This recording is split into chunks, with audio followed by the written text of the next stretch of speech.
Uh, so that's the one announcement to make you all aware of. So think in terms also of what photographs you have, and you can talk about where you took the photograph, what you've learned from the critique sessions or presentations throughout the season, sort of any information that you think would be of interest to show enthusiasm for what you do. And in addition, what you've learned as the calendar year has progressed. Jay? Okay, I really do want to emphasize trying to use the Facebook page we have out there. I posted a couple of things out there. As we go forward, I'll continue to post different things that come up. Occasionally, Hunts has sales, and I'll probably post a few of those out there too, just to give people a sense of what they might be able to find.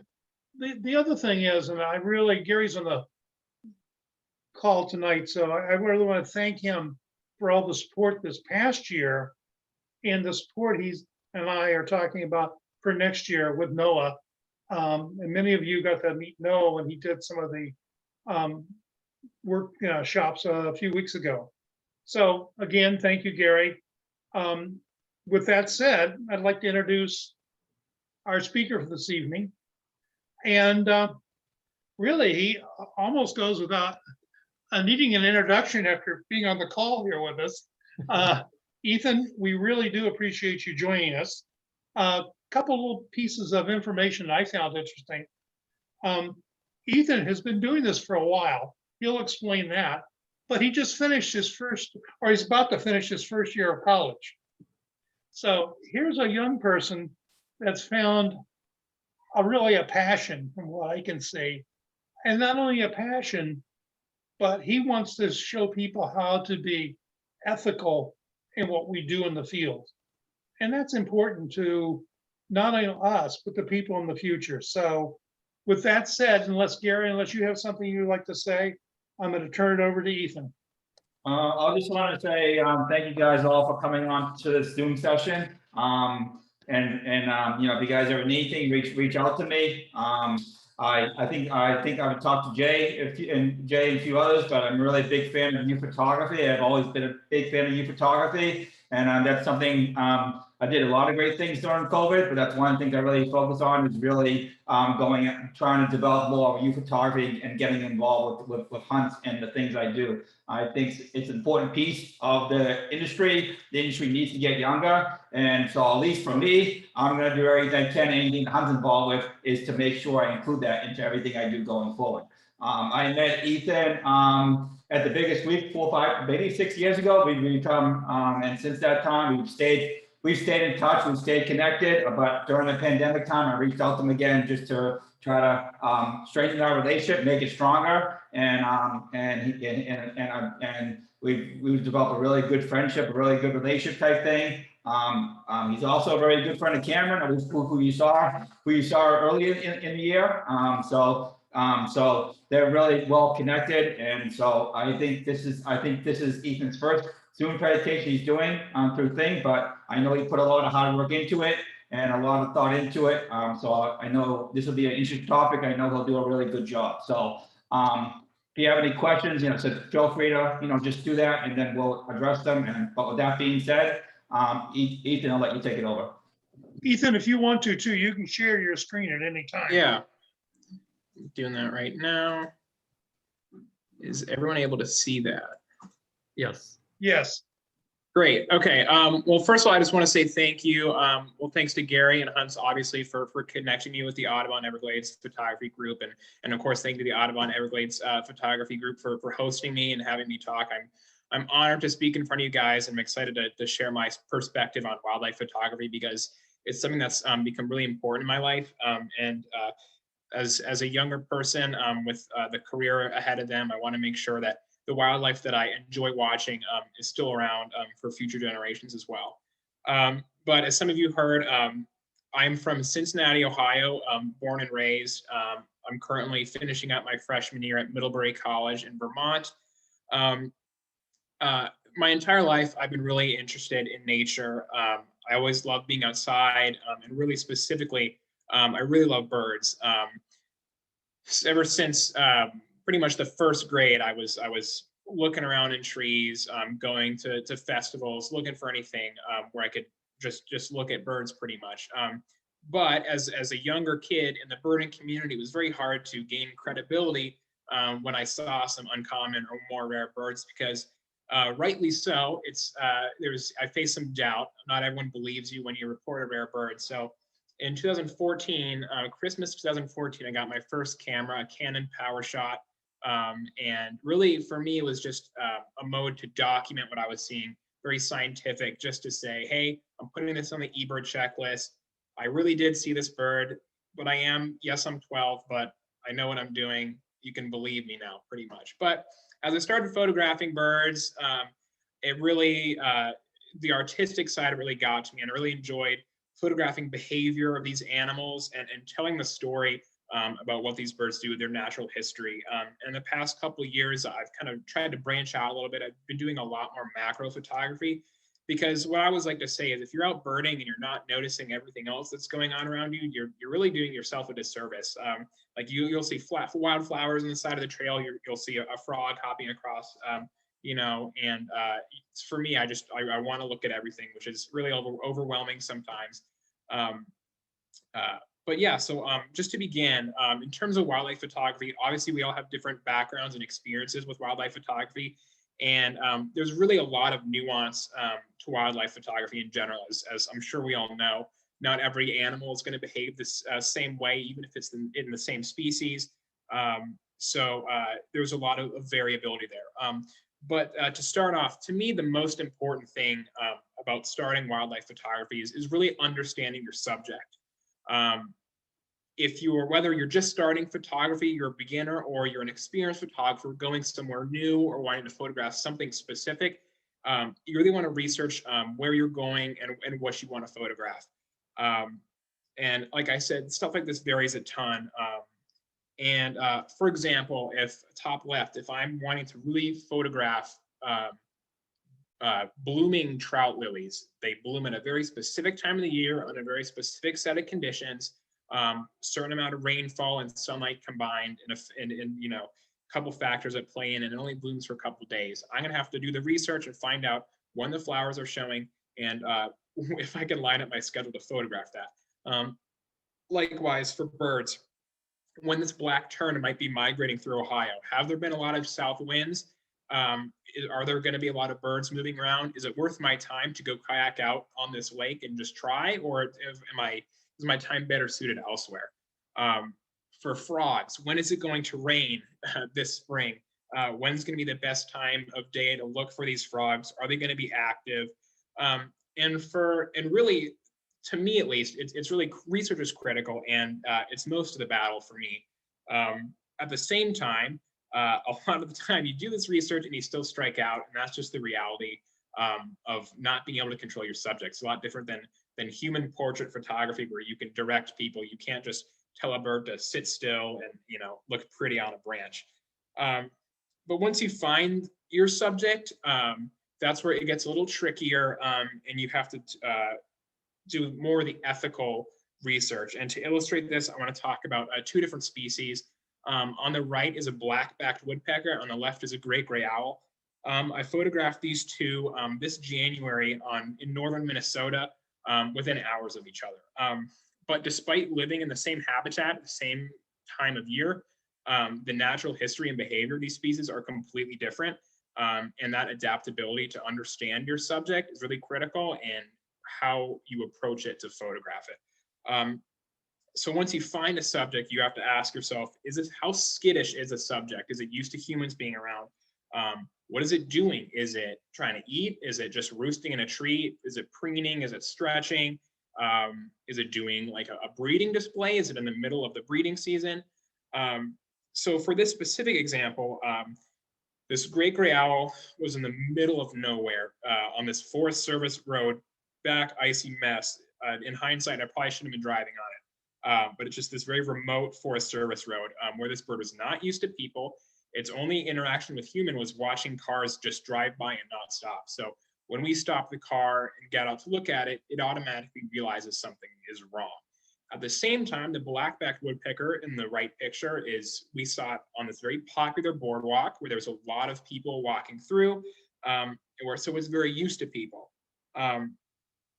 Both of them were feeding. We recognized that they were actively trying to eat, whereas the black-backed woodpecker, it is flaking off the bark, looking for bugs underneath to eat, and the great gray owl is listening for rodents running in the subnivean layer, the layer under the snow, with its acute hearing and just waiting to dive in on it. And it's very important that obviously they eat different things, but our presence with the woodpecker is not affecting the bugs that are in the tree. And for that reason, the black-backed woodpecker, that in combination with the fact that it was used to people, it allowed us to get very close. So you can see this is me kind of looking like a goon photographing this black-backed woodpecker, but I'm very close. The bird, for all it cared, I'm pretty sure we were invisible to this bird. It didn't even look at us. I am full frame at 200 millimeters, eye level with this black-backed woodpecker.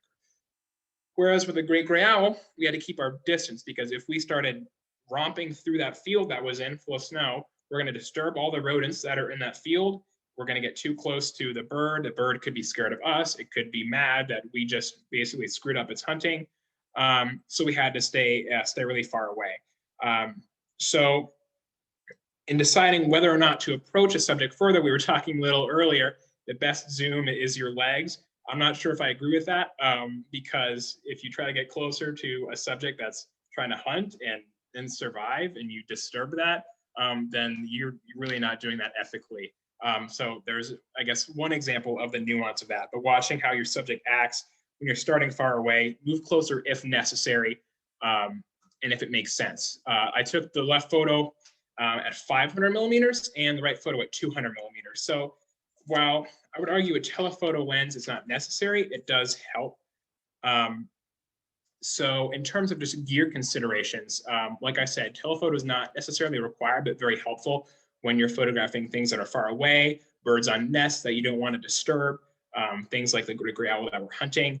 I used a couple telephoto lenses over the years, starting with the Nikon 55-300, then the Tamron 150 to 600, and starting this January from hunts, I got a Nikon 200 to 500 that I've just been loving. Obviously, there's different focal lengths here, different weights. The photo on the right is me lugging my 200 to 500 millimeter up a mountain here in Vermont, hoping to photograph some peregrine falcons. And I did get some passable photos, but in hindsight, it was not worth hiking that much uphill with that heavy lens. So mirrorless lenses are a lot smaller and weigh a lot less, despite being the same focal length. So if weight is a limiting factor for you, first of all, don't necessarily think that you need a telephoto lens, but maybe think about a mirrorless system that might help you out in that regard. I also talk a little bit how I do macro photography. I typically use a Tamron 90 millimeter prime f2.8 lens, and then I have a wide angle, just the kit lens that came with my camera. But like I mentioned, you don't need a telephoto all the time. So both of these photos I took with my Tamron 90 millimeter, very close-up shot macro of a dogbane beetle on the left, and on the right, a coronet, a hummingbird from Ecuador. And you can find birds often very close. You don't need to invest in a $5,000, 500 prime lens to get good portraits of birds. You just need to know where to look, and that's where the research ties in as well. So depending on where you go, for example, beaches, it sounds like there's a lot of people who frequent beaches in this group. You know how sanderlings can be very personable, things like ruddy turnstones too, gulls that are very used to people being around, and you can get very close. I shot this probably at 200 millimeters, point blank. And because it was used to me, I was watching it feeding, everything was happening ethically. The fact that it didn't care that I was there means that I was doing everything right. Also, obviously feeders.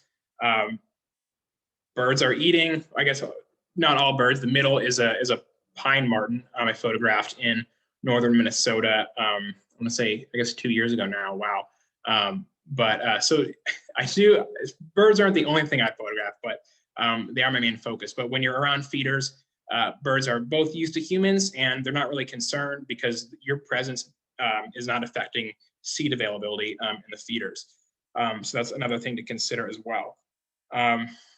Unfortunately, another great place to look for wildlife is national parks. And I'm sure we've all seen this video. This is just a screenshot, but this is what happens when, you know, a photographer gets a little too close. And he zoomed with his legs, it looked like, and provoked this this elk. And that kind of pivots to my next point, which is in wildlife photography, it's very important to know when to quit. This happens to me all the time. I have a couple examples here, and it just shows how self-awareness is important. Sometimes when you're photographing wildlife in certain situations, you need to step back and think about what you're doing in context of what the animal is doing. So on the left, there's a lot going on that's wrong. I took this photo from a lot further away than these people, obviously. On top of that telephone pole is a snowy owl. This year was an eruption year for snowy owls in the upper Midwest. So this was in not too far north of Cincinnati, in southwestern Ohio. And there's a lot of guys over there with their very long lenses. First of all, this is kind of my personal opinion, but if you're standing directly under your subject, to me, a big part of wildlife photography is being level with your subject and you know, making what the closest eye contact you can. Standing directly under it and looking straight up at it, you're just going to be a white blob on top of a telephone pole. So first of all, by being this close, the photo's not going to turn out well. Second of all, this bird is also hunting rodents. Humans crowding around the telephone pole is not making the mice want to come out and forage at dusk, which is when this photo was taken. Not to mention that obviously these people are causing a roadblock, which hurts local traffic and gives photographers a bad name, because now what's going to happen is the local farmers are going to see why, you know, see a bunch of photographers clogging the road, and they're going to complain, and it's just a bad situation. The middle photo, sometimes there are situations where it's dangerous for the photographer, like that example of the elk photo I showed where a photographer got too close. This specific example of a bear cub in Great Smoky Mountains National Park in Tennessee, if you're shooting a family of bears, I was shooting a mother bear and 3 of her cubs. If a bear cub climbs a tree, you probably shouldn't approach the tree. If the people from the photo on the left were doing the same thing in the middle and the right, I fear that would probably cause some violence on the part of the bear. So it's important to have that self-awareness, step back and say, okay, if I get closer, if I get, you know, between the mother bear and this cub, it's gonna be bad news. It could also be dangerous to the bird if you start noticing that you're affecting its behavior. This bird on the right is a gray partridge. It's actually a species that's native to Europe, but they've been introduced in the United States. In North Dakota, they're all over Fargo. So we basically pulled over to this empty lot where I saw these. But as soon as I parked and got out of the car, they ran into the grass, and this is the male. You can see him, he's kind of poking his head out, looking at us through the grass. And immediately I know, okay, I'm starting to affect the bird's behavior. So I need to leave. I took the shot and I went back in the car and left, because the bird was probably either had chicks nearby, it was near a nest. The fact that it ran away means that I was doing something wrong. If as photographers, we ever put our subject at risk to get the shot, we should stop doing photography, because one, you're threatening the animal's survivability. I don't want to sound too preachy here, but it might, if you're affecting the bird population by doing this, for example, disrupting a nest, you're preventing future generations from seeing the same wildlife and having the same experiences and connections with the wildlife that you're trying to enjoy as well. Like I mentioned on the photo on the left, you're threatening your own reputation, and you're also giving photographers a bad name. Wildlife photography is a very competitive game. There's a lot of people that do it, and you see photographers getting exposed a lot for things like baiting owls or photographing on like wildlife safaris, where the animals are kind of forced to sit in certain areas. That it's just not ethical. So in the middle photo, if you're also putting yourself at risk, that's a different story. I'll leave that up to your discretion, but I would not recommend chasing after bear cubs personally. But the question really is there a solution to photographing animals in a completely natural setting without disturbing them? And I don't want to say a complete solution just because of the variability and nuance that I talked about. But the closest solution that I have personally experienced is blinds. Whoops, I need to go back. But blinds are allow you to see that natural behavior without affecting the natural behavior. This blind, again, in northern Minnesota, we were photographing sharp-tailed grouse, and it was very cold and very cramped in there for 3 people. But these grouse came to what's called a lek, where the males all dance. They do these funny dances and try to basically impress the females. This is what they look like. Eventually, an eagle flew over while we were in this blind photographing these birds. They flushed, and they flew around, they came back, and they actually landed on top of the blind and started clucking and using it as a vantage point.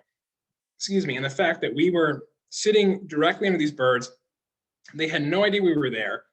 That was so reassuring because it just showed that we're doing everything right. We're not affecting the birds. Everything's going naturally. We're not disturbing the breeding dance, anything like that. But blinds aren't just for birds. I'll talk about that in a minute. I also promised that you can photograph wildlife outside of Minnesota. So I'm gonna change it up here and talk a little about a blind experience I had in Ecuador. This is what's called a clay lick. For those not familiar with clay lick, in a lot of Central and South America, the nuts and fruits that some of the parrots and parakeets eat are often very acidic. I'm not sure of the exact process of how this happens, but essentially the birds come in and literally eat the clay that has a more basic pH to balance out that acidity. So you can come to these cliff sides and often see just hundreds of these parrots. There's 4 species of parrots in this photo. But one particular blind I want to talk about is in Yasuni National Park in Ecuador. And you can see, again, there's kind of there's clearing, very dense forest with this little pit down there, basically, where there's a clay deposit at the base of this cliff. And we were there trying to photograph a bird called a cobalt-winged parakeet that come down in big flocks to eat the clay. When we got to this blind very early in the morning, we could hear the parakeets up in the trees immediately. We knew they were there, but the problem is they're very tentative when they come down because the canopy is so high, and this is almost like a cylindrical gap. They can't take off vertically when they're on the ground, which means that any nearby predator that's lurking, like a snake or a hawk or anything like that, that's kind of lurking and hiding, it just would be very easy for a predator to take out the parakeet. So they come down very slowly. They check everything out to make sure there's no predators. But what we saw was happening is they would make their way down, and then like a vulture would fly over, and they would see the shadow move, and they would fly up. But we knew it wasn't our fault. We were in the blind. We were getting frustrated though, because we come all this way to see these parakeets and they weren't showing up. So eventually we just fell asleep in the blind. And I woke up a couple hours later.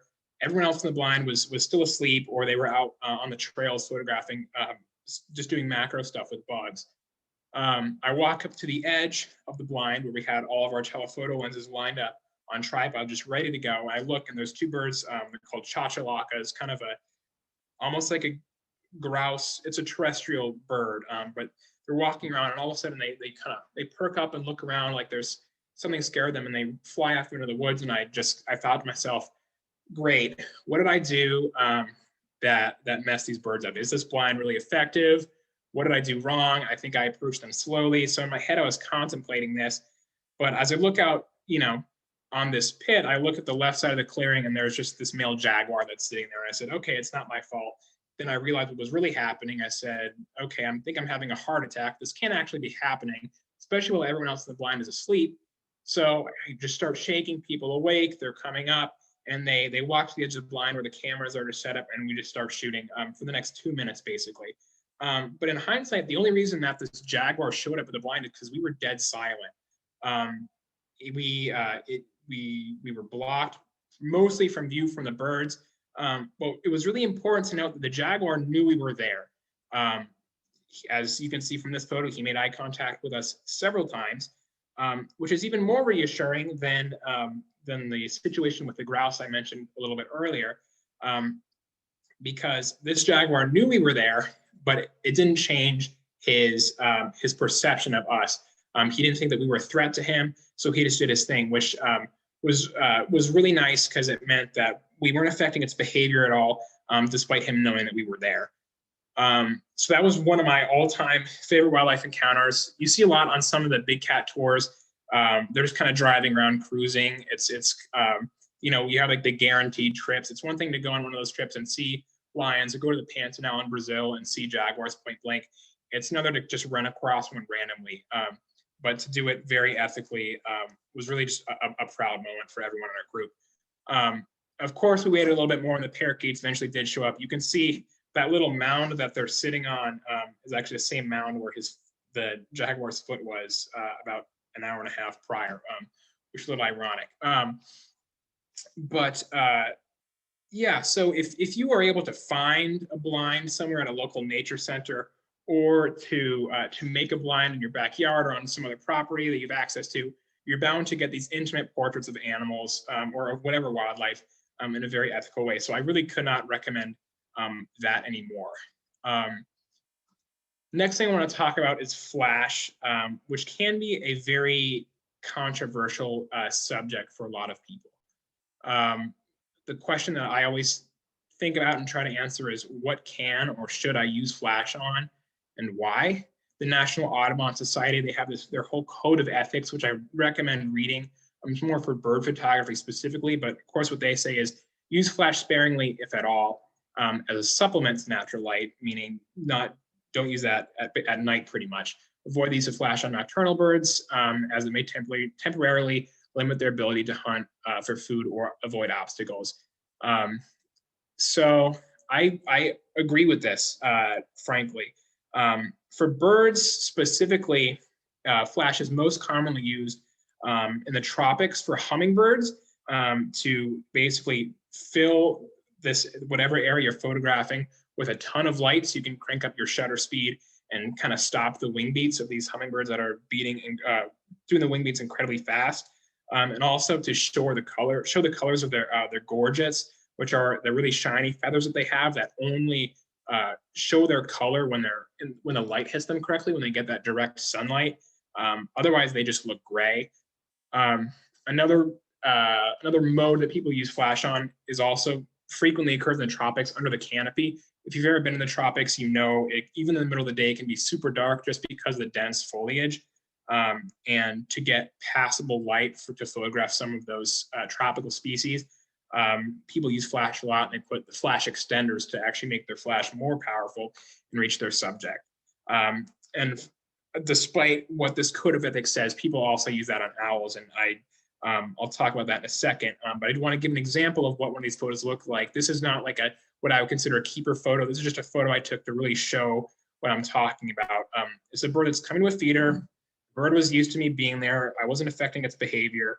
But you can see this gray belly feathers that it has, and the ones that are lit up. So the flash is really lightening up that tail. The bird is called a violet-tailed sylph, and obviously it's got green and yellow on it.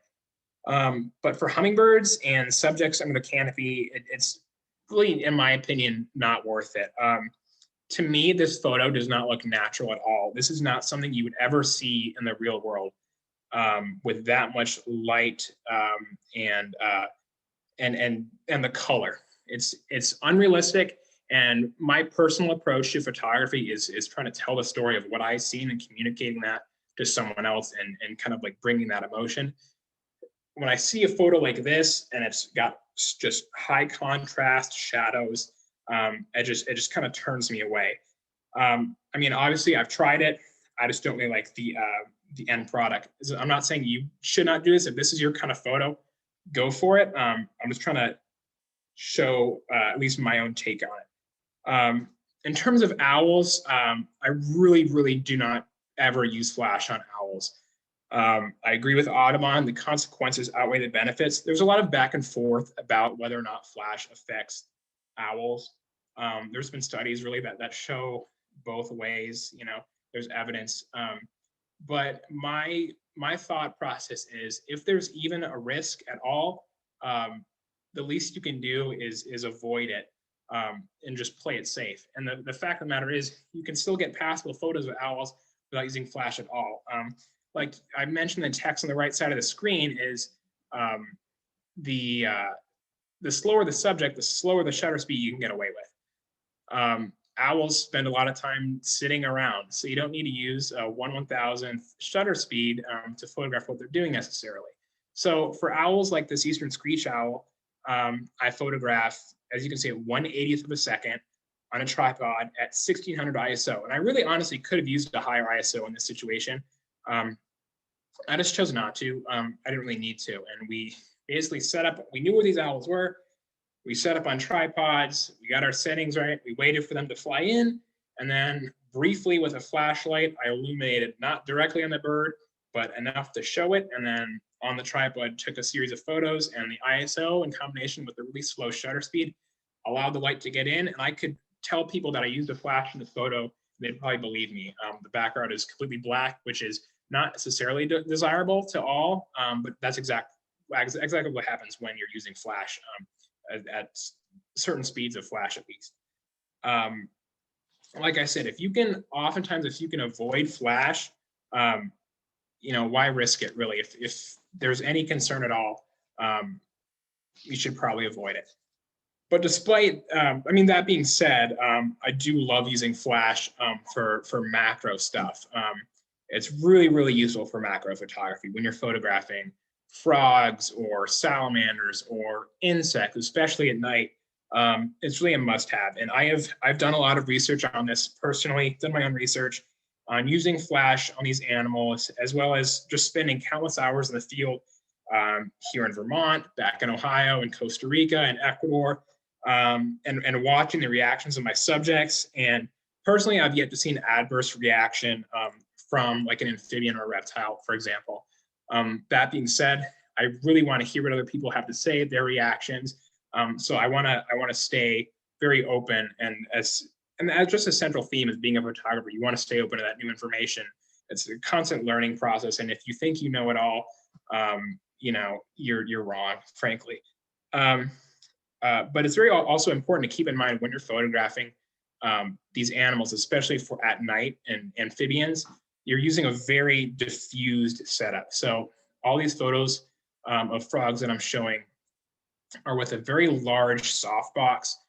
And for those who don't use a flashlight or don't know what a softbox is, basically you put the flash in and it really just diffuses the light. It makes it less harsh and direct, and really just dilutes that. And in turn, makes that better for the subject because they're not receiving a really concentrated rectangle of light. It's a much bigger area, so it reduces that direct light. And also personally, I think it makes the photos a lot better. Take this comparison, that photo I showed before. Some people might use an extender for a flash photo, which makes it very harsh light, high contrast, might not necessarily be good or bad for the hummingbird, but it might be bad, so maybe try to avoid it. Whereas look at the soft lighting, everything, there's no super stark shadows, it's very sharp, the photo is very consistent and clean. This isn't like an award-winning photo or anything, but it's really just to show that point. Personally, I think it looks better, and if it has any less impact on the subject, that's what you want to do, really. You always want to be prioritizing the subject over the photo. Like I said earlier, if at any point you're putting the animal at serious risk, you're doing it wrong. But in my years of photographing frogs and stuff, I've found that I've never had like a very adverse reaction at all to something like this. But kind of to wrap up and kind of just sum it all together, it's really all, in my opinion, about adaptability and flexibility. There's a lot of situations you're going to come across where you might not immediately know what to do or how to approach a subject.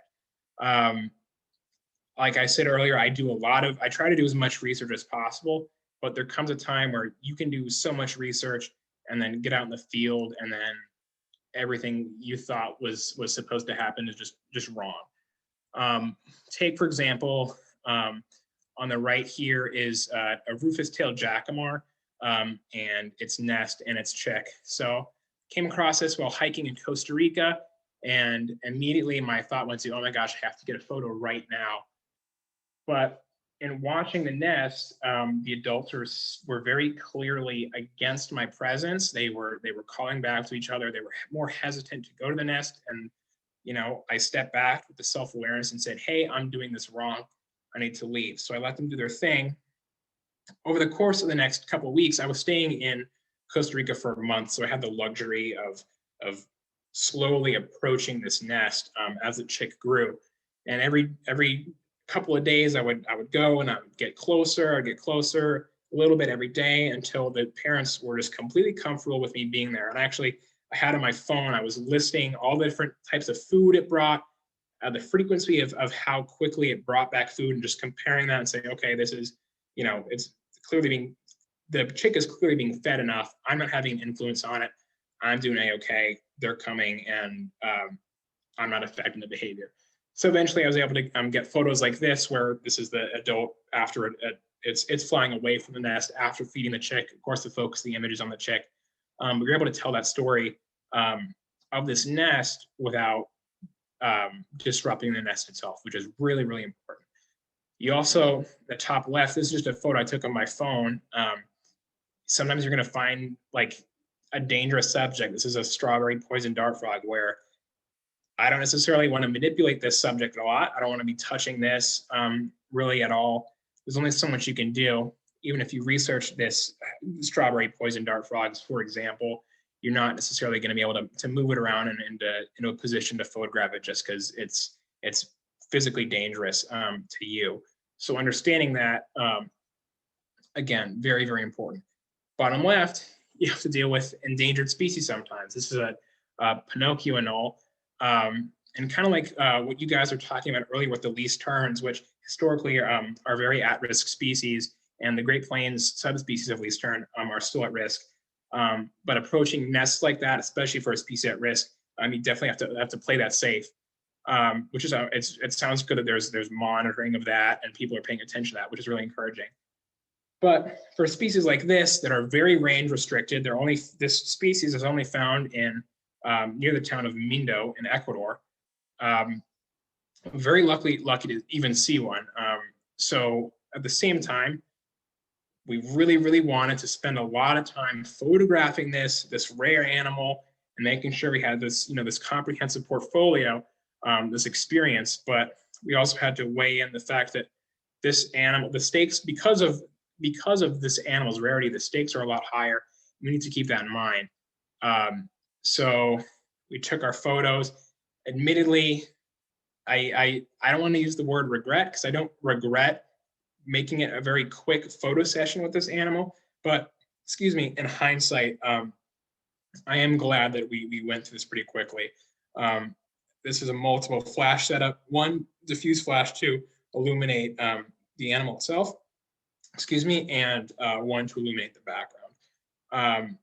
But when you're hiking and you see something like this, I guess what I am trying to communicate is you need to have that idea of flexibility and not just immediately lock on to getting that photo. You need to think about the consequences of you approaching this animal, photographing it and whatnot, which just, again, ties into the research one more time. So again, adaptability, flexibility, it's super important. So really, and to conclude, before I start answering questions, and I really almost want to have a discussion, if that's possible, with other people's experiences and weighing that in.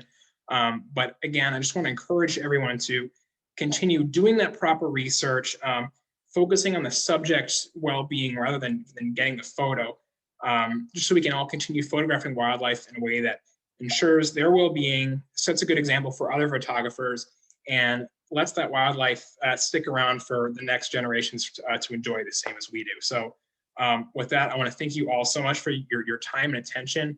And I'm really looking forward to answering questions and having a conversation about this kind of thing. So thank you. Thank you very much, Ethan. If you'd like to ask Ethan a question, you can either unmute yourself or you can type your question in the chat window and I'll relay it to Ethan.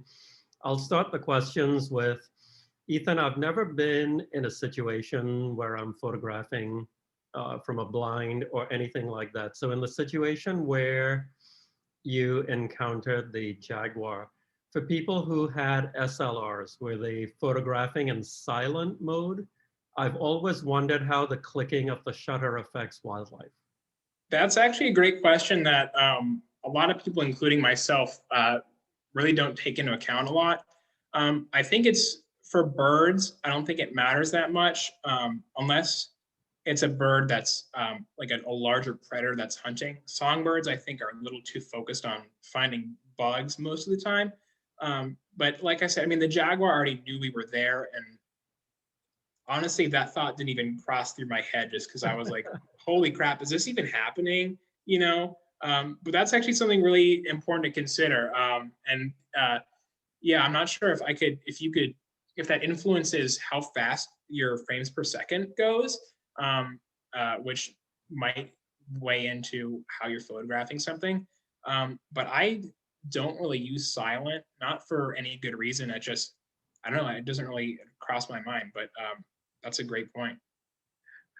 The other comment I'd like to make, Ethan talked about flash with macro photography. One of the other benefits, we just recently had a macro photography critique session, Ethan, just so you know. One of the other reasons to use flash with macro photography, one of the benefits is macro photography typically has very shallow depth of field. It's inherent in the style of photography. And when flash is used properly, Ethan talked about a diffuser. For those of you who don't know what a diffuser is, it basically makes the light softer and appear more natural in the image.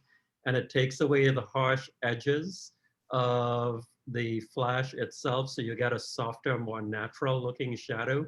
But it also allows you to use a higher f-stop to increase your depth of field, so you have more than, say, just the frog's eye or the subject's eye in focus. So that's Exactly. one of the big benefits of flash with macro. Yeah, that is something I take into account a lot, because sometimes, like, if I find a tree frog, for example, that have those really, really intricate eyes, super detailed, I'll get in with my 90mm 1:1 ratio, where I'm an inch away from its face and just photographing just the eye. But sometimes I go wide angle and try to show the habitat. But with the flash, if you're dark in the background, you're shooting at 2.8, you're not going to show the habitat. But yeah, exactly. That added light allows you to, gives you the freedom to increase your aperture and show the background in a little more detail, which is what I did with that trout lily too, for example, to show that it wasn't just the one flower. I could have focused on that one blooming flower, but it was like the fact that entire forest was just carpeted with trout lily is what I wanted to show. So that's a great point, and definitely something that I think about all the time. Ethan, I'm curious about two things. One, you traveled extensively. How did you plan your trips? And where's your next trip? Great questions.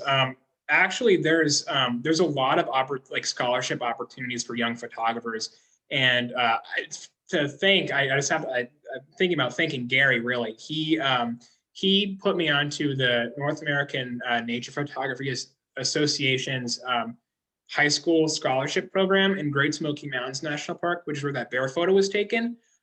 Where if you get that scholarship, basically the camp is paid for, sponsored by Canon. We're using 5D Mark IVs all week, whatever.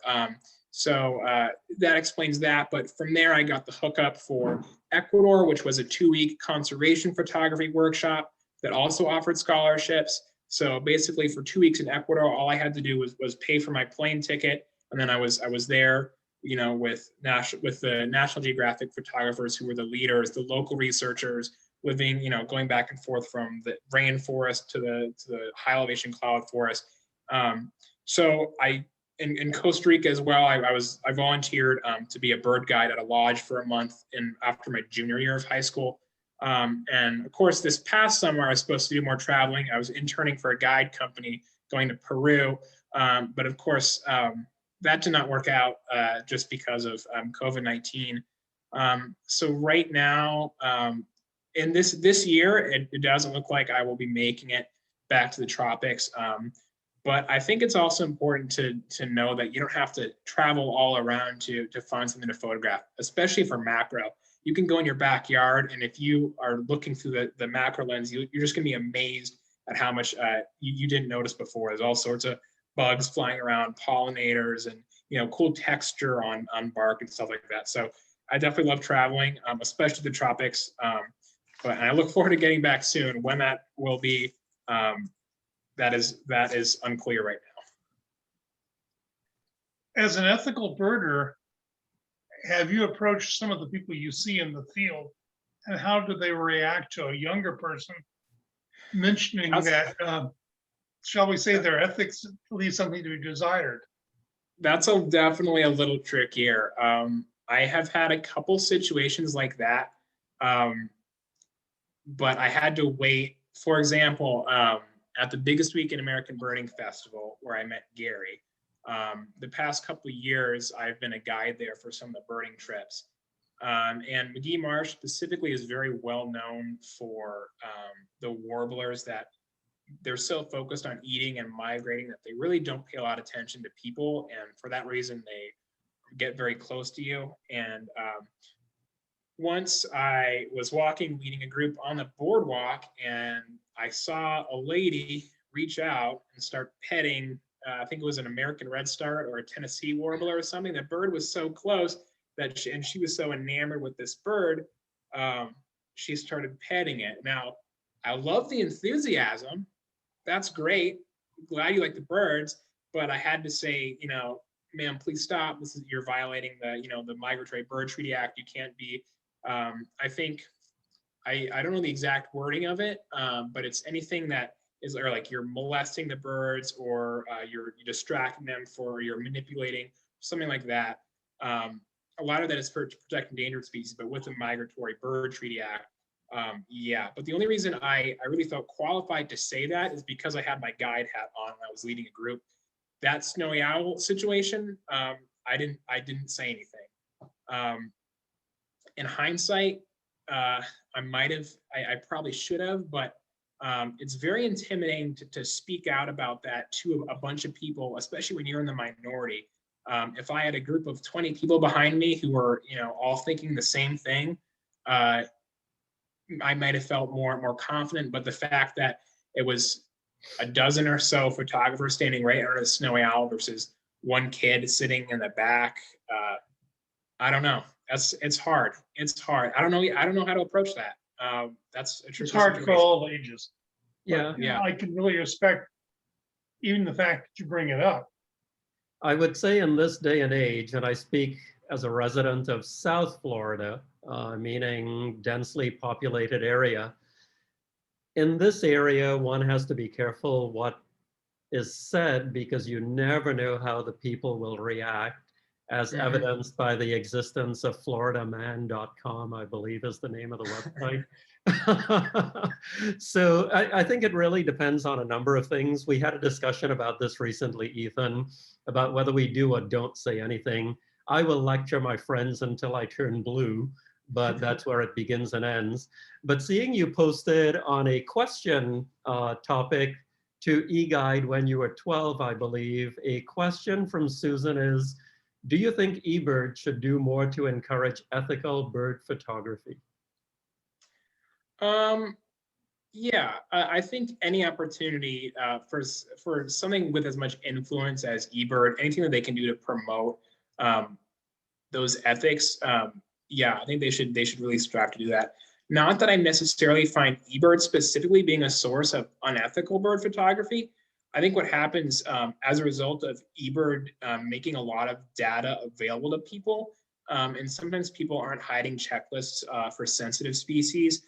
What happens as a result of eBird is people, like a specific example is if a roosting long-eared owl shows up in Ohio, that's a pretty sought after bird. And if it gets out on eBird and that didn't trip the filter for being a sensitive species, the next day you're going to have 30 people all with massive tripods and big prime lenses photographing it, all trying to get the same photo.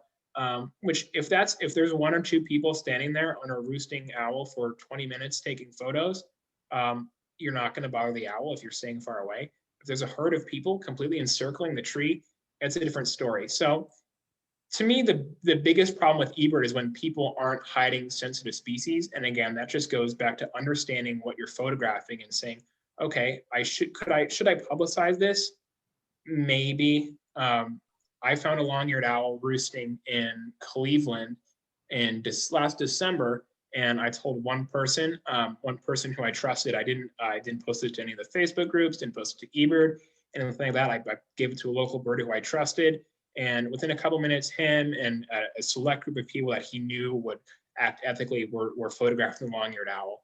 And I think that's a better approach. Is that's where the community part comes in as well. Is knowing how to react when you actually hit the holy grail sometimes.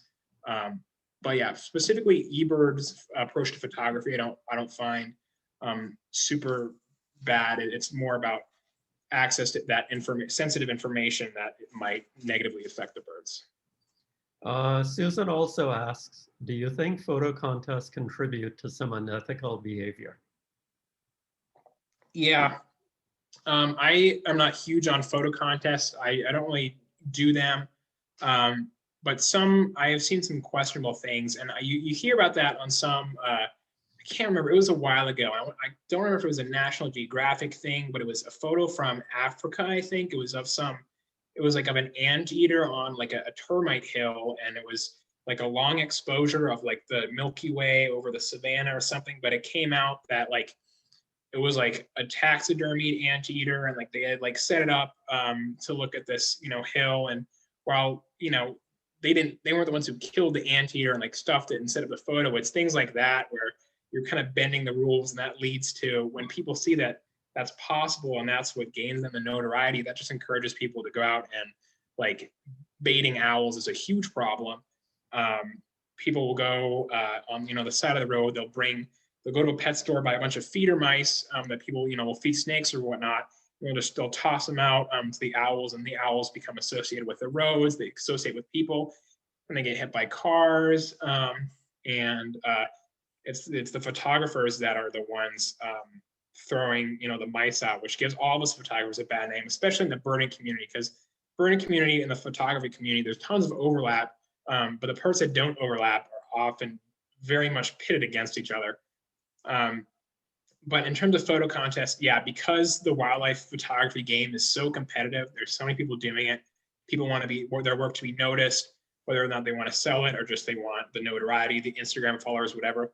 People do. I mentioned earlier there's parts. There's like in Alaska and in Montana, there's some places where they keep like mountain lions and wolves in these caged areas. So they try to pass these photos off as normal or as wild, but really they're just basically going into a zoo and photographing them. And the way that those animals are treated in those photo safari areas is not ethical at all. And from a conservation standpoint, it's really detrimental to the wild and native populations.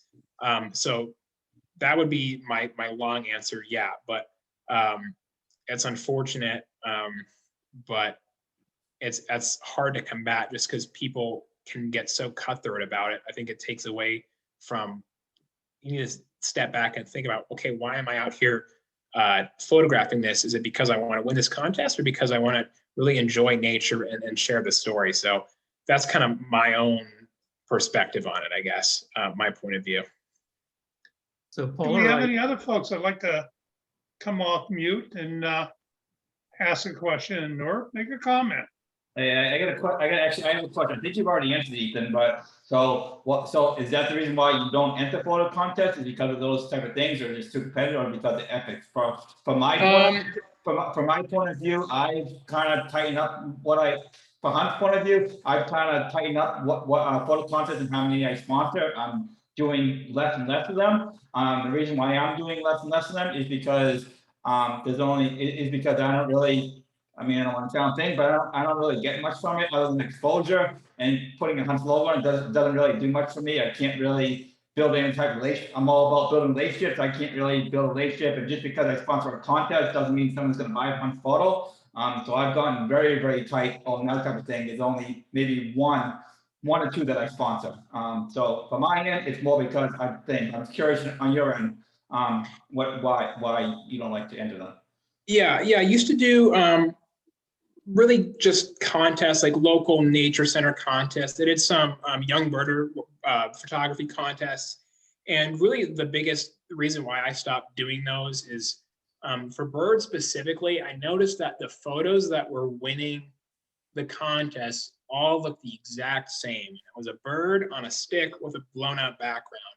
And like, I realized if I wanted to compete in these competitions and have a chance at winning, and it was, whether it was like, a gift, the prize was a gift card to like a binocular shop, or it was, a year subscription to a birding magazine or whatever, that was not worth me having to change my own personal style and approach to photography to win that. And because when I photograph birds, a lot of the time, I had a bunch of my presentation where just like the feeder bird specifically, birds on a stick, blown out background, just straight up portrait.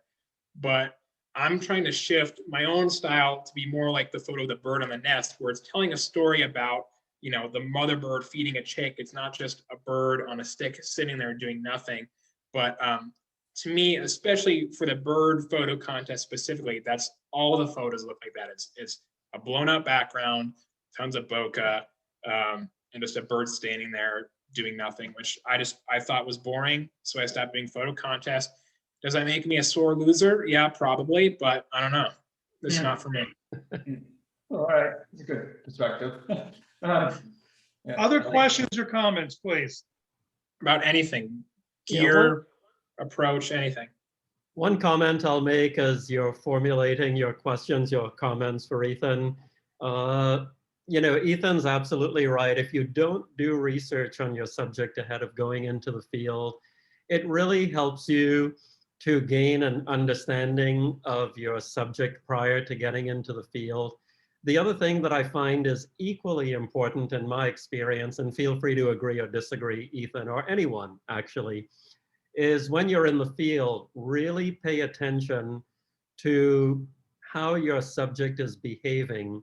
And I'll give a quick example as to what that means. This year, I was fortunate enough to get pictures of limpkins in flight with a snail. And how I managed to do that was I noticed when it was in its habitat hunting, if it hunted outside of a certain radius of where its preferred feeding spot was, instead of walking back, it would fly back.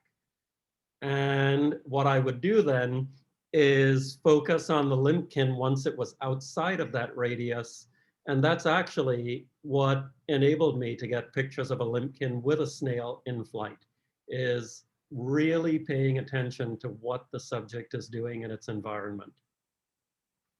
Yeah, I mentioned a lot about just reading field guides, looking through eBird data, more like the logistical stuff. Is this bird, for example, is this limpkin going to be here feeding this time of year, this time of day?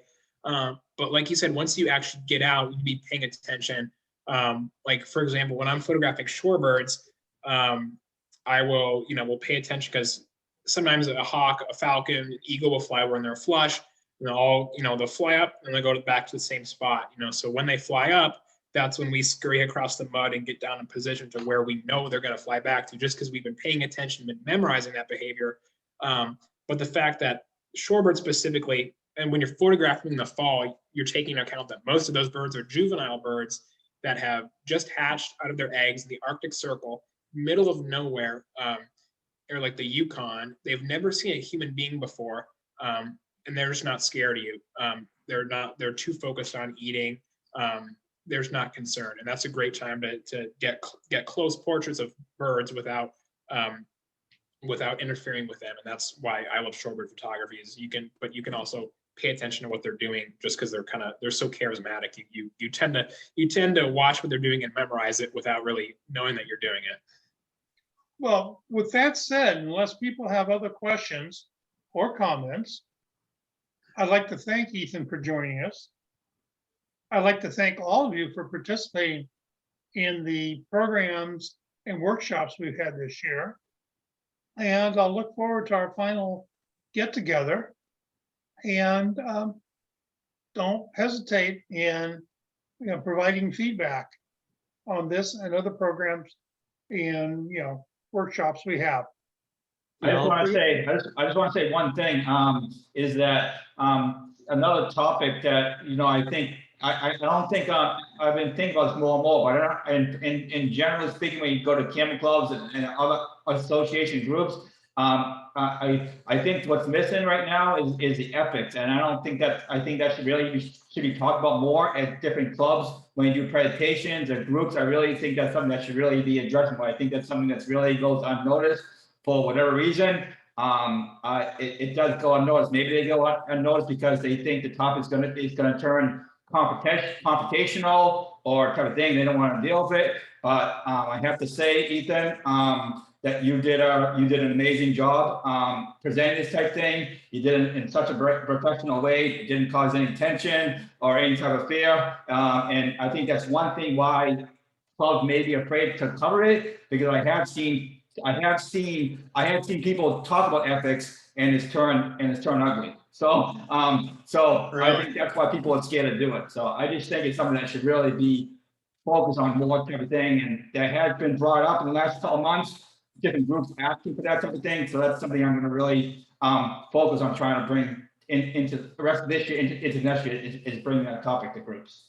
Yeah, thank you, Gary. But I totally agree with that too. I think a lot of it is just because so many people are getting into photography. It's more accessible now than ever, especially with the rise of how good bridge cameras are. It's inexpensive option to get pretty good photos. But that in combination with social media, it just drives it so much. It's all about getting likes, taking the best photo, and when your priority is getting the best photo, you're leaving a lot at risk, especially for your subject. So yeah, completely agree. I think ethics, should really be discussed more. So I really am appreciative for this opportunity to at least share my perspective on that. So thank you again. Well, I'll Ethan, just we read a hope to few see you in the comments. field sometime, either in Florida or as you pass through Massachusetts, you're up in Vermont. Yeah, I'm not too far. So might have to pop down. Yeah. I'll read a couple of comments before we log off. Gail writes, Ethan, you're an impressive young man. Thank you for the thoughtful presentation on ethics. Thank you, Gail. Susan writes, I find that good photographers often do better at learning bird behavior than some birders, just by virtue of patience and waiting for that good shot and studying their subject. I can see where that comment would spark some healthy debate. Yeah. But I do agree, For sure. in many ways with Susan. Your first slide, Ethan, emphasized that, where you knew based on the area you were that you could get within, an arm's length, for lack of a better term, of the woodpecker with a 200 millimeter lens and fill your subject full frame, versus I think it was a 400 millimeter lens for the owl. And you recognize that close for the lens was still too close for the bird's comfort. So it's, recognizing the behavior in your subject. Joanna writes, many thanks, Ethan, for your thoughtful presentation. Thank you, Gail from Jay and me. She writes, Alan and Jay, another great presentation. Michael writes, thank you for the thoughtful presentation. Thank you all so much for your kind words. It was really an honor to share my own thoughts. So I really, really appreciate it. Yeah, this was great, and you really raised a lot of great points, and that's really appreciated. And as you can tell, as Gary said too, ethical photography to me seems to be becoming more and more at the forefront. And for whatever reason, whether it's more people doing photography, whether it's more people seeing photographers doing things they shouldn't do, or people posing with the subjects for a photograph. So it works both ways. It's not just the photographer, it's the social media effect of wanting to be in the frame. I'm sure we've all seen that. So whatever it is that involves photography, whether it's the person taking the shot or the person being in the shot, we need to be aware of the impact it's having on wildlife and how that affects the presence of wildlife for future generations. Equally important. Okay, Absolutely. well, with that said, again, good evening, everyone. Have a great night, everyone, and thanks again. Thank you, everyone. Thank you. Thank you. Have a good night. Thank you. Have a great night. All right, thank you.